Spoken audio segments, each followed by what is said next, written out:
জয়গুরু শিখা home চ্যানেলে সবাইকে স্বাগত। দেখতে থাকো, সাথে থেকো, পাশে থেকো। তোমরা তো জানো ঘনবাবুর খুব শরীর খারাপ। কালকে তোমার হচ্ছে এই 8:30 9টা এরকম সময় রাত্রি তো ডাক্তারবাবু এলেন, ইঞ্জেকশান ওষুধ চলছিল, ওর পেটে গ্যাস হয়ে গিয়েছিল।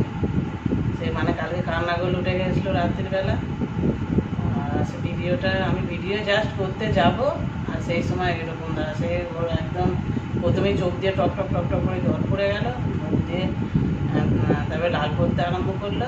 এবারে সেলাইনটা খুলে দিয়েছিল, সেলাইন ইঞ্জেকশনটা হয়ে গিয়েছিলো, ওটা খুলে দিল।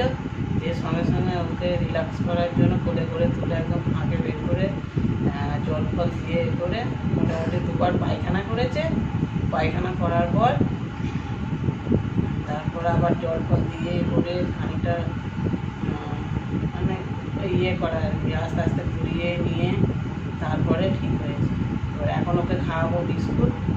বেলাতে তো ডাক্তারবাবু আবার আসবেন। আর এখন শুকিয়ে আছে, ভালো, আগের থেকে অনেকটা ভালো আছে। এবার রিপোর্টে তো তোমাদের বলেইছে ইয়ে হয়েছে, এবার তার চিকিৎসা তো চলবে। এই যে জল, আর হচ্ছে আমার কোলে আছে বিস্কুট। বনুবাবু এই যে বিস্কুট খাবে, জল খাবে। এত বদমাশ হয়ে গেছে, নিজে নিজে আর খেতে চাইছে না। ও মানে খাইয়ে দিয়ে দিয়ে অভ্যেস হয়ে যাচ্ছে তো, দিয়ে একজনে নিজে নিজে আর খেতে চাইছে না। ওকে খাইয়ে দিই বিস্কুটগুলো, খেও না, খেয়ে না, কে খায়? এই যে জলে ভিজিয়ে নিলাম, না খে না, তাতে খে না, দেখো ঘনবাবু বিস্কুট। ওই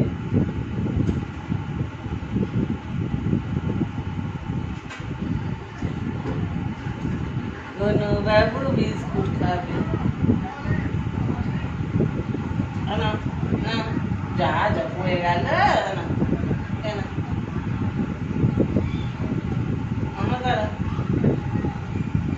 খাইয়ে দিতে হবে।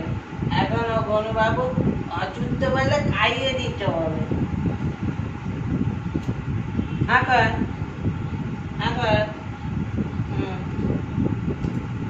জলে একটু করে ভিজিয়ে দিচ্ছি, শরীরটা তো ভালো না, সেই জন্য।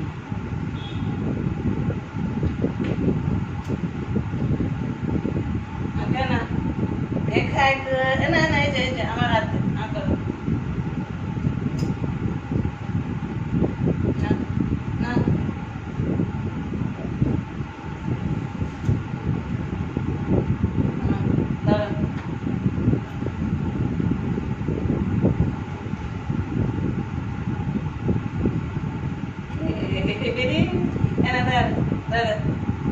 দেখেছে, গালের ভেতর ঢুকে দিতে, হাতে এরকম করে দিচ্ছি, সবসময় নেবে না।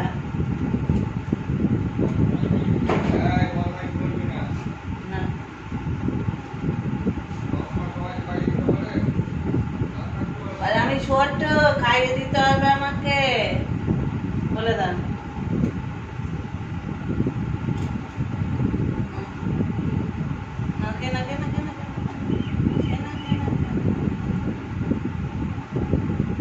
খিদে পেয়েছিল,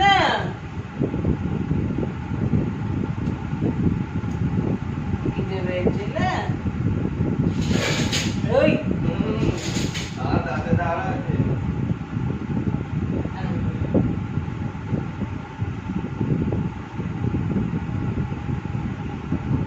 মোটামুটি বিস্কুটগুলো খেলো, আজ বেশি পরিশ্রম করতে হয় না, শরীরটা তার মানে সুস্থর দিকে।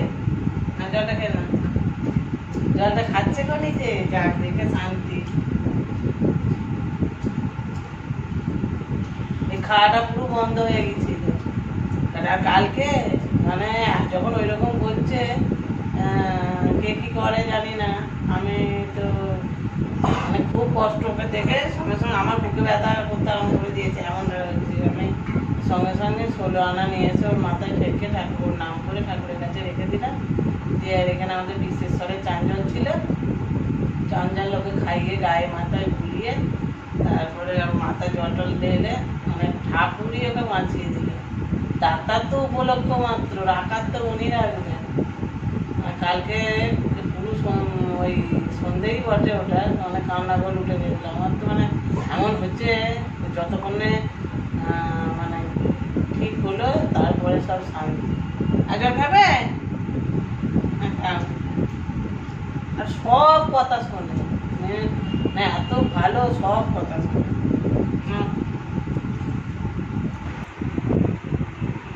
বরফ দিচ্ছি, ডাক্তারবাবু আসবেন, আবার ইঞ্জেকশন স্যালাইন হবে। এবার ওর ভেন যাতে তাড়াতাড়ি খুঁজে পায় সেই জন্য বরফটা দিচ্ছি। প্রথম দিন তো স্যালাইন দেওয়া হয়েছে, যখন প্রথম দিন স্যালাইন শুরু হয়, দ্বিতীয় দিনে আর যখন দিতে আসে ভেন খুঁজে পায়নি, তখন ডাক্তারবাবু বললো যে একটু বরফ দিতে তাড়াতাড়ি ভেন খুঁজে পাওয়া যাবে। সেই জন্য ডাক্তারবাবু আসার আধ ঘন্টা আগে থাকতে বরফ দিই, তো একবারের দুবারের মধ্যে ভেনটা পেয়ে যায়। এই হচ্ছে ব্যাপার। আগের থেকে গনুবাবু মোটামুটি একটু সুস্থর মধ্যে, আগে উঠতে হাঁটতে পারছিল না, এখন উঠতে হাঁটতে পারছে। আর আজকে নিজে নিজে একবার জল খেয়েছে, বিস্কুট খাওয়ানোর সময় তো দেখলে জল খেয়েছে, তারপরেও আর একবার খেয়েছে। এবার দেখা যাক ভাতটা যদি নিজে নিজে খায় তাহলে বোঝা যাবে আরও বেশ ভালো লাগবে বা আরও সুস্থর দিকে। দেখতে থাকো আর আমাদের সাপোর্ট করো, পাশে থেকো, সাথে থেকো। গনুকে নিয়ে কিছু বল। গনুর শরীর খারাপ এরকম বল। শরীর খারাপ কেন?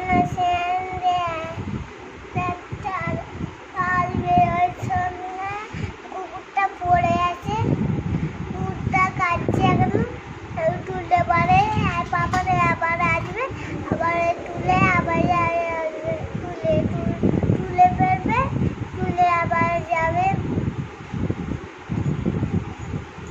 বাবু বরফ দিচ্ছে, বাবু বরফ দিচ্ছে। আসবে ডাক্তার, 9টা বেজে গেছে, এই আসবে, আবার আসবে। ডাক্তারবাবু চলে এসছেন, ঘনবাবুর ইঞ্জেকশন মোটামুটি রেডি হচ্ছে। আজ থেকে ফুল দামে ওর রোগের চিকিৎসা হচ্ছিল, মানে ওর যে রোগটা ধরা পড়েছে রিপোর্টে, সেই অনুযায়ী এবার চিকিৎসা হবে। এখন ইঞ্জেকশান রেডি করছে, তারপর দেওয়া হবে। ডাক্তারবাবু চলে এসছে আর ঘনবাবু ওখানে শুয়ে আছে।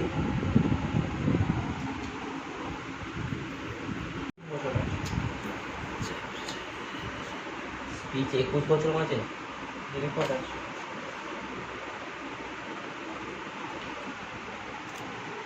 আমার কাছে স্পিচ আছে, তোমার 5টা স্পিচ আছে।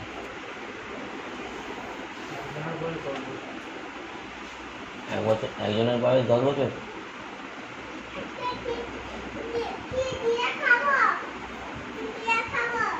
স্পিচ কত করে গেছে?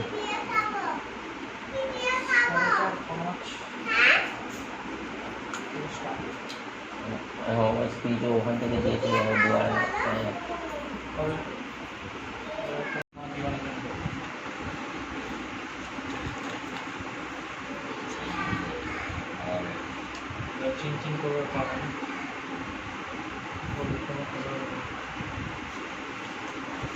সে আমাদের অপারেশন হলে যেমন হাতটা যন্ত্রণা হয়, এই অ্যান্টিবায়োটিকটা যায়।